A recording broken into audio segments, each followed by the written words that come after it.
जनवरी का अटेम्प्ट मेरा बर्बाद हो गया। सिलेबस भी कवर नहीं हुआ और 11th भी पिकअप नहीं कर कर पाया था, तो पूरा गया। कोचिंग कोचिंग करके लोग बस हाइप बनाते हैं कि भाई देख कोचिंग में पढ़ेगा, ये करेगा। मुझे भी भाई पता है, यहाँ आने के बाद बहुत इंफीरियर लगता था। टेस्ट दिया था एलएन का, उसमें मुझे 6 मार्क्स आए थे भाई, इतना। What is up guys, this is Agarwal. तो यार आज की इस वीडियो में हमारे साथ बहुत ही ज़्यादा स्पेशल पर्सन जुड़ने वाले हैं, अभिषेक, जिन्होंने अपनी जेई एग्ज़ाम 1 साल से भी कम टाइम के अंदर बिना कोचिंग के, बिना कोई कोर्स ज्वाइन करे निकाली है, और आज अपने साथ आईआईटी रुड़की के अंदर पीएंडआई ब्रांच के अंदर बीटेक परस्यू कर रहे हैं। और उनकी से अपन ने आज जितना हो सके ना उतने ज़्यादा इंसाइट निकालने की कोशिश करी है भाई। जितना ज़्यादा डीप, अभी तो अपन स्टार्ट कर रहे हैं ऐसी चीज़ें, तो डीप जितना ज़्यादा जा सकते हैं जानने की ट्राई करी है। और यार बहुत ज़्यादा जेन्युइन उन्होंने जितनी भी बात हो सकी ऑनेस्टली सारी बता दी हैं। और यार आप जैसे G2021 के लिए प्रिपरेशन कर रहे हो, या फिर G2022 के लिए, या फिर आपके दिमाग में ड्रॉप लेने की आ रही है, तो भाई आप लोगों के लिए वीडियो बहुत ज़्यादा ज़रूरी है। और देखना, आपको देख के भी मज़ा आ जाएंगे। और मैं तो यार ये रिकमेंड करता हूँ, अगर आप कोई आज टीवी शो देखने वाले थे, या फिर आप जो 5-10 वीडियो एक्स्ट्रा देखने वाले थे, उनके बजाय अगर आप सिर्फ ये वीडियो देखोगे ना, सही बता रहा हूँ बहुत ज़्यादा हेल्प होगी आपको। देखना, वीडियो देखने के बाद मज़ा आ जाएंगे। और वीडियो देखने के बाद आपको लगे ना इतनी सी भी हेल्प हुई है, तो वीडियो को लाइक करने में और चैनल को सब्सक्राइब करने में आलस मत करना। So without wasting any time इस वीडियो को स्टार्ट करते हैं। अपन आ गए हैं अभिषेक के पास। यार अभिषेक के जैसा भी आप लोगों ने टाइटल और थंबनेल में पढ़ा होगा कि भाई अभिषेक की क्या क्या क्वालिफिकेशन है, तो फिर भी एक बार अभिषेक से पूछ लेते। तो एक बार अभिषेक, तुम अपना शॉर्ट इंट्रो और एक बार खुद की जेई की जर्नी के बारे में बता दो कि कैसे क्या है तुम्हारा। Hello hello Jatin, thank you, तुमने मुझे अपने वीडियो में ऐसे इनवाइट किया। और क्या ही बताऊँ अपने बारे में। मेरा नाम अभिषेक है, मैं बिहार का रहने वाला हूँ और कोलकाता में बेसिकली रहा हूँ बहुत सालों से। और मैं जब क्लास 8 में था तब मेरे घर वालों ने बोला कि इसे हॉस्टल भेज देते हैं, और मैं अपने हॉस्टलिंग पूरी करने के लिए आंध्र प्रदेश चला गया। क्लास 8 टू क्लास 12 वहीं पे मैं एक बोर्डिंग स्कूल में पढ़ा हूँ, जहाँ पे फ़ोन अलाउड नहीं था, थोड़े रेस्ट्रिक्शंस थे। और उसी बोर्डिंग स्कूल से बेसिकली कह सकते हो कि मैंने सीबीएसई के थ्रू ही निकाला जेई। और एज सच कोई एस्पिरेंट था नहीं मेरे अंदर, बट हो गया, बस कह सकते हैं एक तरीके से। वो कैसे होगा वो मैं बताऊंगा तुमको आगे। तो मतलब यार ये चीज समझ में नहीं आई कि मतलब यार बिना कोचिंग के तो कैसे, मतलब यार तुमने, जैसे मैंने सुना था कि तुमने कोचिंग ज्वाइन नहीं करी थी, कोई ऐसा था कि कोचिंग वगैरह ज्वाइन करी थी? और एक्चुअली मैं टेंथ में था ना, तो मेरे बहुत सारे फ्रेंड थे वहीं पे बोर्डिंग में। वो लोग बोले कि चलो भाई कोटा चलते हैं, कोटा में पढ़ेंगे, कोटा से जेई की तैयारी करेंगे। और मैंने वो बात अपने घर वालों को बोला, तो घर वाले बोले कि नहीं, कोटा का सिस्टम ऐसा है कि तुम्हारा स्कूल एक जगह रहेगा, तुम्हारा कोचिंग एक जगह रहेगा, तुम्हारा हॉस्टल एक जगह रहेगा। सो वो सिस्टम मेरे घर वालों को उतना इंडिपेंडेंस देना था नहीं। और हॉस्टल बोर्डिंग स्कूल क्या होता है कि सेकंड फ्लोर पे तुम्हारा हॉस्टल है, फोर्थ फ्लोर पे तुम्हारा क्लासरूम है, क्लासरूम में सब कवर हो जाता है। तो घर वालों ने कोटा जाने से मना कर दिया। और उसके बाद मैं रह गया कि चलो ठीक है, कोटा नहीं जा पाया तो यही आंध्रा में मैं जिस स्कूल में था, हैप्पी वैली स्कूल, वहीं पे मैंने अपनी पढ़ाई फिर पूरी कर ली। सीबीएसई की तैयारी करता था, और एज सच जेई का कुछ था भी नहीं कि जेई करना है, आईआईटी जाना है। वो सितंबर का महीना चल रहा था, हम लोग लाइन में थे, तो एक दोस्त बोला कि चल भाई जेई का फॉर्म निकला है, भर देते हैं। तो मैं गया उसके साथ, और वो पहले वो भरा फिर मैं भरा। उसके बाद हमने देखा कि जेई में यार 11th का भी पूछेगा, 12th का भी पूछेगा। जेई जनवरी में है, हम लोग का सिलेबस कवर नहीं होगा। तो उस समय बहुत स्ट्रेस हो गया कि भाई अब नहीं, अब अप्लाई कर दिए हैं तो कुछ तो करना चाहिए ना, ऐसे तो छोड़ नहीं सकते। तो उस स्ट्रेस से उस समय पढ़ना स्टार्ट किया था। बट फिर जनवरी का अटेम्प्ट मेरा बर्बाद हो गया। सिलेबस भी कवर नहीं हुआ और 11th भी पिकअप नहीं कर कर पाया था, तो पूरा गया। और फिर सीबीएसई बोर्ड्स आ गया, तो बोर्ड्स में तैयारी करने में और साथ में थोड़ा थोड़ा 11th का देख रहा था, अगर वापस रिकॉल कर सकूं। और तभी सडनली कोविड आ गया। कोविड आने की वजह से लॉकडाउन लग गया, सीबीएसई बोर्ड एग्जाम कैंसिल हो गया, और 4 महीने फिर हम घर में आ गए, छुट्टियां मनाने लगे। तो मेरे बोर्डिंग स्कूल के लाइफ का सबसे बड़ा हॉलीडे था। एक हफ्ते की सब छुट्टी मिलती सबके वो थी। हॉलीडे बहुत बड़े हैं। एक एक हफ्ते की छुट्टी मिलती थी। मैं यहाँ 1 साल से घर में पड़ा हूँ। उस समय घर आ गए, कुछ करने को नहीं था, तो हम जेई की तैयारी में फिर लग गए कि भाई अब एक ही दो एग्जाम देंगे, जेई देंगे, कॉमेट के देंगे, और बिट सेट देंगे। ये सब सोच के फिर उसी में लग गए, और फिर थोड़ा गॉड ग्रेस भी रह गया कि मेरा निकल गया। तो यार इस समय अब तुम्हारे पास कोई कोचिंग भी नहीं थी और कोई ऐसा भी नहीं था, तो मटेरियल कौन सा यूज किया, मतलब कि चीजें प्रिपेयर कौन से करी, कहाँ से करी, जी, टेस्ट सीरीज वगैरह? कोचिंग कोचिंग करके लोग बस हाइप बनाते हैं कि भाई देख कोचिंग में पढ़ेगा, ये करेगा। मुझे भी भाई पता है, यहाँ आने के बाद बहुत इन्फीरियर लगता था कि यार यहाँ तो लोग कोचिंग से आए हैं, लोग 2-2 साल पूरा एकदम डेडिकेटेड तैयारी करते हैं, लेकिन एज सच कोचिंग का उतना इफेक्ट पड़ता नहीं है। जो चीज बुक में है तुमको उसको समझना है। अगर तुम उसको बहुत अच्छे से रिसीव कर लोगे और उसको कहीं अप्लाई कर दोगे तो इट्स मोर देन इनफ। मैंने अपने प्रिपरेशन में, मुझे याद है फिजिक्स में HC वर्मा मुझे अच्छी लगती थी। फिजिक्स बहुत इंटरेस्टिंग लगता था, बट सॉल्व करने जाऊंगा तो बनता नहीं था। तो इन दैट केस मैं सोल्यूशन को हमेशा साइड रखता था, नहीं आया तो सोल्यूशन से रेफर करके खुद समझते थे। फिजिक्स वैसे हो गया। और मैथ्स में एक RS अग्रवाल लगाए थे और प्रीवियस ईयर लगाए थे। केमिस्ट्री में NCERT और प्रीवियस ईयर लगाए थे बस। तो यार अब अपन बिल्कुल एकदम मुद्दे की बात पे आते हैं कि बताओ यार, जो अपने 12th की प्रिपरेशन कर रहे हैं बच्चे, जो है ये भी JEE 2022 के लिए प्रिपेयर कर रहे हैं, उसके अंदर मोस्ट ऑफ द बच्चों के साथ ये होता है कि 11th वेस्ट कर दी। मतलब 11th के अंदर इतनी ज़्यादा पढ़ाई नहीं हो पाई उतनी अच्छे से, और अब की बार तो ऑनलाइन का टाइम और था, तो मतलब बहुत खराब हो गया था कि कई बच्चों ने पढ़ाई नहीं करी। तो अब वो लोग क्या एक साल में कर सकते हैं प्रिपरेशन JEE की, और कर सकते हैं तो कैसे कर सकते हैं? तो उनकी एक बार थोड़ी अच्छे से स्ट्रेटेजी बता। बिल्कुल बिल्कुल कर सकते हैं। एक साल में क्या, अगर आप बहुत ज्यादा डेडिकेटेडली काम करें तो वो इतना बड़ा काम है नहीं। उसका हाइप बन गया है मार्केट में कि भाई इसके लिए तुझे इतना करना है, इतना देना है। एज सच वैसा कोई काम नहीं है, तुझे बस चीजों को अच्छे से समझना है। अगर तुम कोई अच्छी जगह रहोगे तो वो लोग तुम्हारे प्लेट में चीजों को सर्व कर देंगे। वही किसी खराब रेस्टोरेंट में जाओगे तो तुमको जाके लेना पड़ेगा। तो एक कोचिंग का फैक्टर तो रहेगा ही, बट एंड में खाना किसको है? खाना तो तुमको ही है। तुम इधर खाओ या उधर खाओ वो तुम्हारे ऊपर डिपेंड करता है। तुमको अपने खाने के लिए तुमको पहले अपना तरीका समझना चाहिए कि हाँ भाई, मैं ये वाला खाना नहीं खा सकता, ये वाला खाना खा सकता हूँ। ये चीज स्किप कर सकते हैं, ये चीज को अभी कवर कर सकते हैं। तो जो पास्ट में हो गया उसको छोड़ के जो अभी प्रेजेंट चल रहा है उस पर पूरा फोकस करना है। क्योंकि जो अभी प्रेजेंट चल रहा है वो एग्जाम के पहले खत्म हो ही जाएगा, फिर तुमको बहुत टाइम मिलेगा वो चीज पिकअप करने के लिए। जैसे मेरे केस में तो मुझे पूरा कोविड मिल गया था। वो एक बहुत ही लकी केस है, वैसा केस तो नहीं होगा, बट तब भी जैसे इस साल मैंने सुना कि JEE मेन 4 बार है और हम्म। एडवांस भी बाद में है। तो जब आप CBSE बोर्ड की तैयारी करेंगे तो आपका 12th का सिलेबस चलता रहेगा पैरेलली में। और अगर बीच में आपको अगर अलग से JEE का तैयारी करना है तो आप अपना 11th का बुक वाप, वापस देख लो। और किसी भी एग्जाम के लिए मैं जो मेनली रिकमेंड करूंगा वो तो प्रीवियस ईयर रहेगा। प्रीवियस ईयर के ऊपर से ग्रिप कभी नहीं छोड़ना है। प्रीवियस ईयर से मतलब कह सकते हो तुम अपने दुश्मन की शक्ति जान सकते हो, इतना पावर है प्रीवियस ईयर में।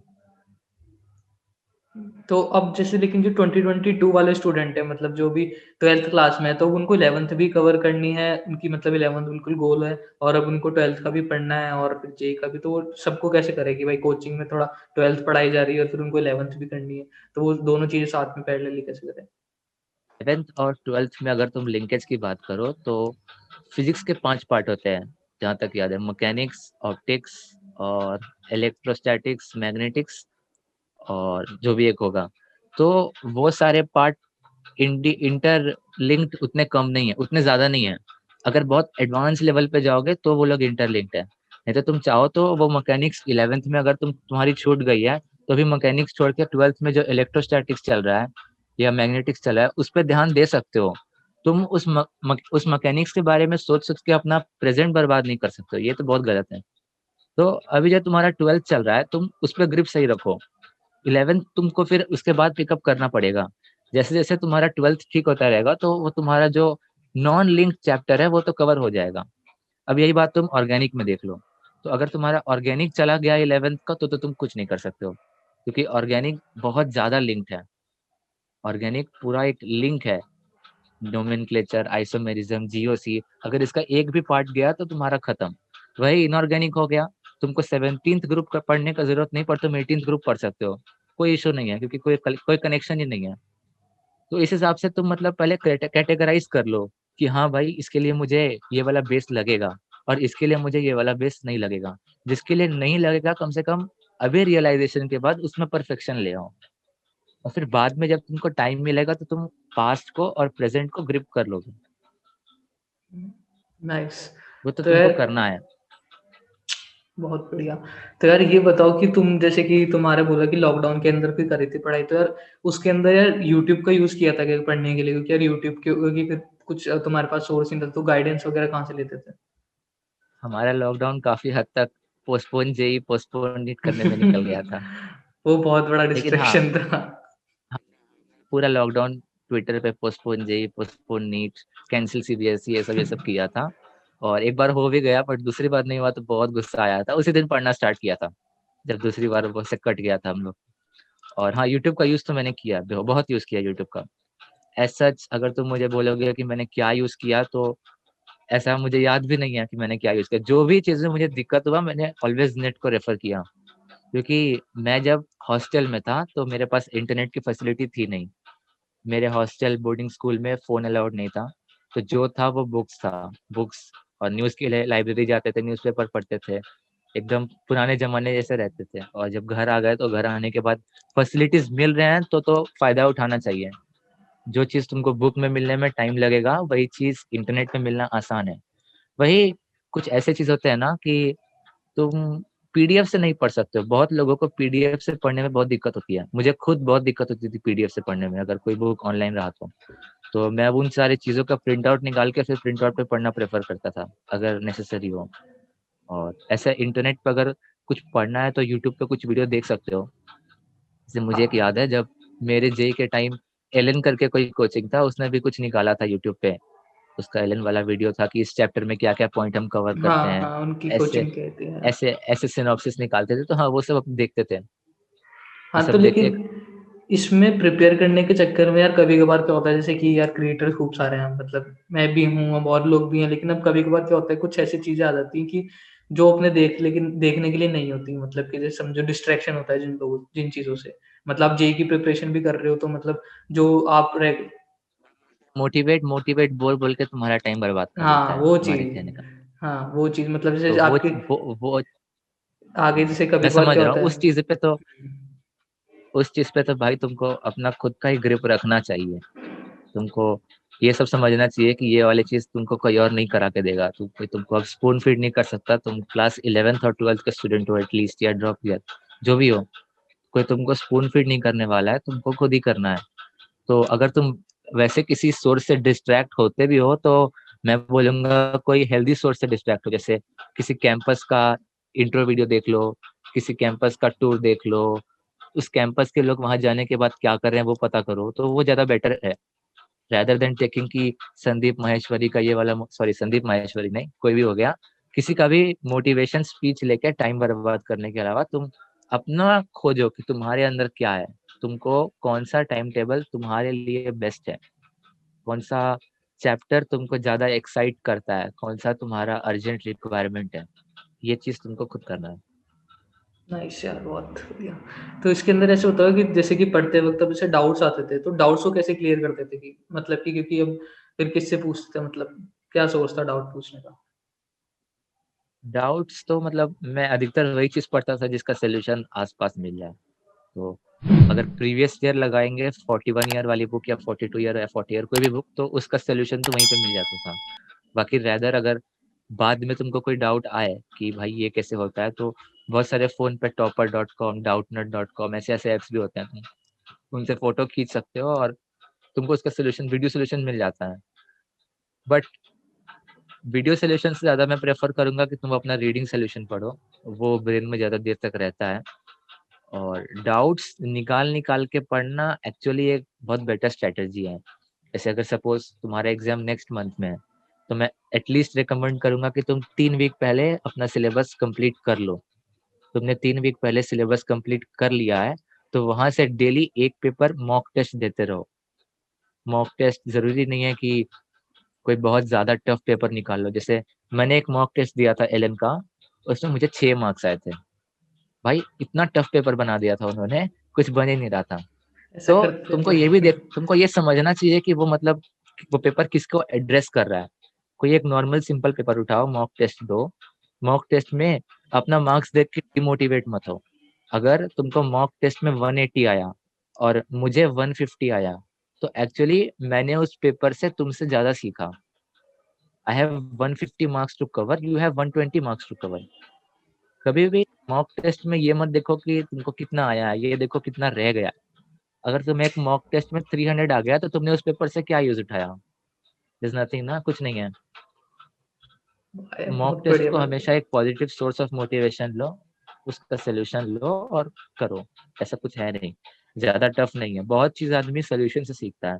जैसे मुझे आयोनिक इक्विलिब्रियम अपने टाइम में बिल्कुल समझ नहीं आता था, मैं तो सिर्फ उसका सोल्यूशन से थोड़ा बहुत बफर और ये सब समझ के गया था, एग्जाम में वही आया, कर दिया, सेटिस्फाइड।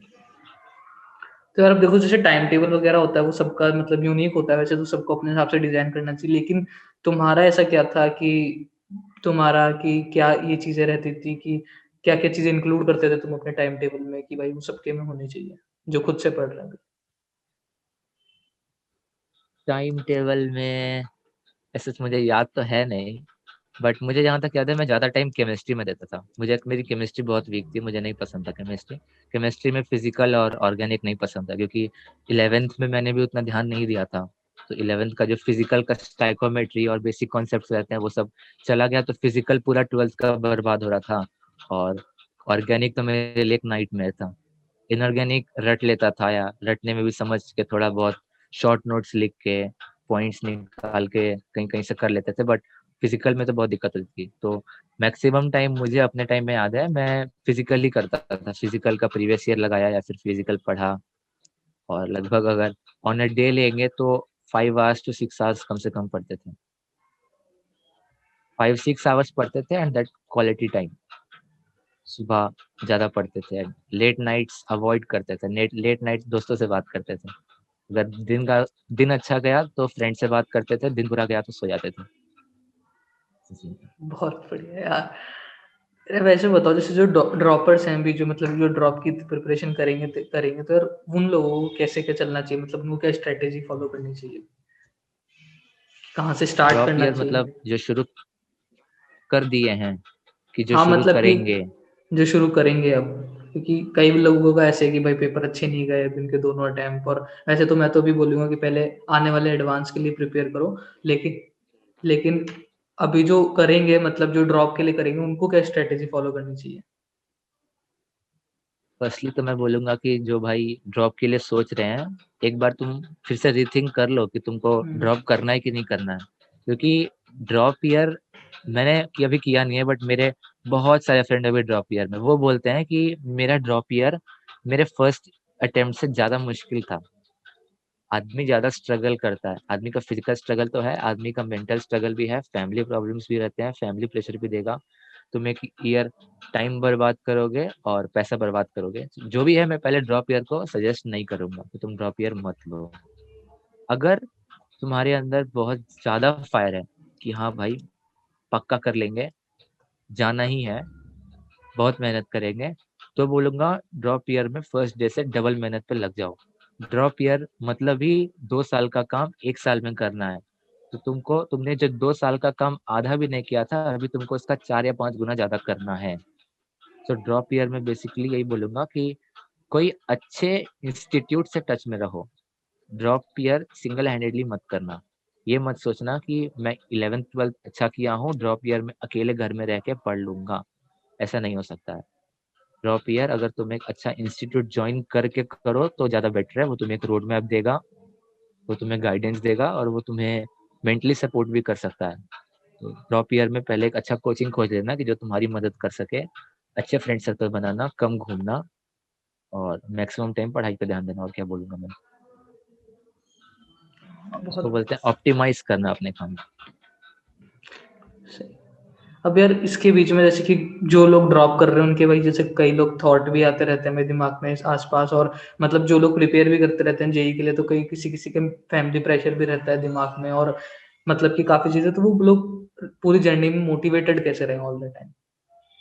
देखो, पहले तो मैं बोलूंगा कि जेई को एज अ प्रेशर कभी मत लेना। अगर तुम्हें लगता है कि तुम किसी फैमिली प्रेशर के लिए जेई कर रहे हो तो तुम बहुत गलत कर रहे हो। क्योंकि अगर तुम प्रेशर लेके करोगे और फिर बाद में आईआईटी में आओगे तो तुम्हें पता चलेगा कि तुम्हारी प्रेशर बेकार थी। वो तुम भी जानते हो, मैं भी जानता हूँ। सच, जितना काम तुम इनिशियली करोगे, बाद में वो फ्रूट्स तुमको मिलेंगे, but on a long run मिलेंगे। फ्यूचर में कहीं बाहर निकलोगे और बोलोगे मैं आईआईटी से हूँ, देन दैट्स डिफरेंट थिंग। वहां पे तुमको थोड़ा मिलेगा, बट इंटरनली तुम आईआईटी में भी बहुत स्ट्रगल करोगे। इनफैक्ट हम लोग के आईआईटी के मैगजीन का भी ऐसे स्टार्टिंग में यही आता है कि आपके अगले 4 साल बहुत ज्यादा डिफिकल्ट होंगे, आप अपने आप को बहुत देर तक शावर के नीचे रोता हुआ पाओगे, ऐसे ऐसे रहते हैं। मेरे को क्योंकि खुद देखो वो इजी तो कुछ एक्चुअली जेई के डेज याद तुम आते कि भाई वो बहुत तगड़ा था। है, क्योंकि इजी ना वो था ना ये है, इजी कुछ नहीं है। सोना भी मुश्किल है, जागना भी मुश्किल है।